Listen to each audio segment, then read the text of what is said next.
اعوذ باللہ من الشیطان الرجیم بسم اللہ الرحمن الرحیم سورۃ الذاریات آیہ 51 وَلَا تَجْعَلُوا مَعَ اللَّهِ إِلَٰهًا آخَرَ، اور اللہ تعالیٰ کے ساتھ کوئی دوسرا معبود نہ بناؤ، اللہ کے ساتھ کسی اور کو شریک نہ ٹھہراؤ۔ یہ اللہ تعالیٰ کی طرف سے فرار میں شمار ہوتا ہے، بلکہ یہی اس کی طرف حقیقی فرار ہے کہ بندہ غیر اللہ کو معبود بنائے، یعنی بتوں کو، اللہ کے خود ساختہ ہمسروں اور قبروں وغیرہ کو، جن کی اللہ کے سوا عبادت کی جاتی ہے، چھوڑ کر اپنے رب کے لیے عبادت، اپنا خوف و ورجا، دعا، انابت کو خالص کرے۔ انی لکم منہ نذیر مبین، یقیناً میں تمہارے لیے اس کی طرف سے کھلا ڈرانے والا ہوں، یعنی میں اللہ تعالیٰ کی طرف سے اس فریضے پر مامور ہوں تمہیں ہر بات کھول کھول کر سمجھا دوں، سو میں نے تمہیں تنبیہ کر دی۔ سورۃ الذاریات آیہ 52۔ کذالک ما آتی الذین من قبلہم من رسول الا قالوا ساحر او مجنون، اسی طرح ان لوگوں کے پاس جو ان سے پہلے تھے کوئی رسول نہیں آیا مگر انہوں نے کہا کہ یہ جادوگر ہے یا دیوانہ ہے۔ اللہ رب العزت نے نبی صلی اللہ علیہ وآلہ وسلم کو تسلی دی، یہ کوئی نئی بات نہیں، مشرک آپ صلی اللہ علیہ وآلہ وسلم کو جادوگر اور دیوانہ کہہ رہے ہیں، یہ تو پہلے رسولوں کے ساتھ بھی ہوا۔ جھٹلانے والوں نے ہر رسول کو جادوگر اور دیوانہ قرار دیا، ہر قوم نے سرکشی سے رسولوں کو جھٹلانے کا راستہ اختیار کیا۔ سورۃ الذاریات آیہ 53۔ آتا و صوبی، کیا انہوں نے اس بات کی ایک دوسرے کو وصیت کی ہے، یعنی کیا اگلے لوگوں نے بعد میں آنے والوں کو وصیت کی ہے کہ اپنے رسولوں کو جادوگر اور دیوانہ قرار دینا؟ تو ایسا نہیں ہے۔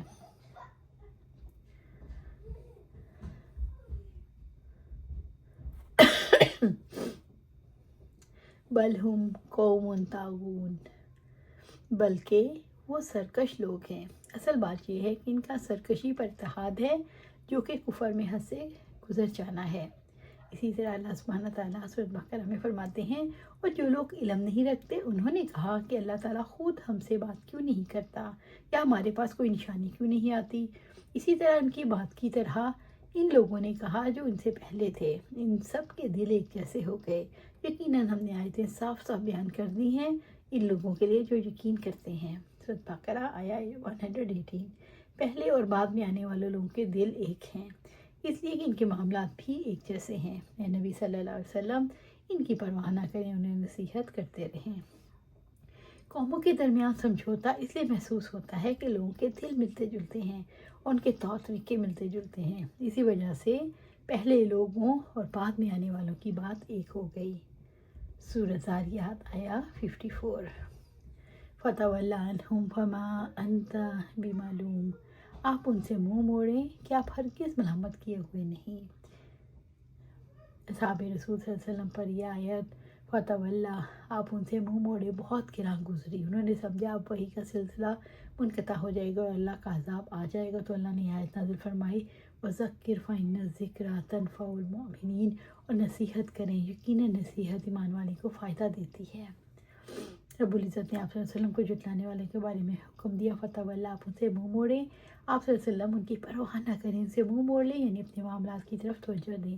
وَمَا أَنْتَ بِمَلُومٍ، کہ آپ ہرگز ملامت کیے ہوئے نہیں، یعنی آپ صلی اللہ علیہ وسلم کی طرف سے قابل ملامت نہیں، آپ صلی اللہ علیہ وسلم کا کام تو پیغام پہنچا دینا ہے۔ آپ صلی اللہ علیہ وسلم کو لوگوں کی سرکشی کے مقابلے میں حکم دیا گیا کہ آپ صلی اللہ علیہ وسلم ان سے منہ پھیر لیں اور آپ صلی اللہ علیہ وسلم پر کچھ ملامت نہیں۔ سورۃ الذاریات آیہ 55۔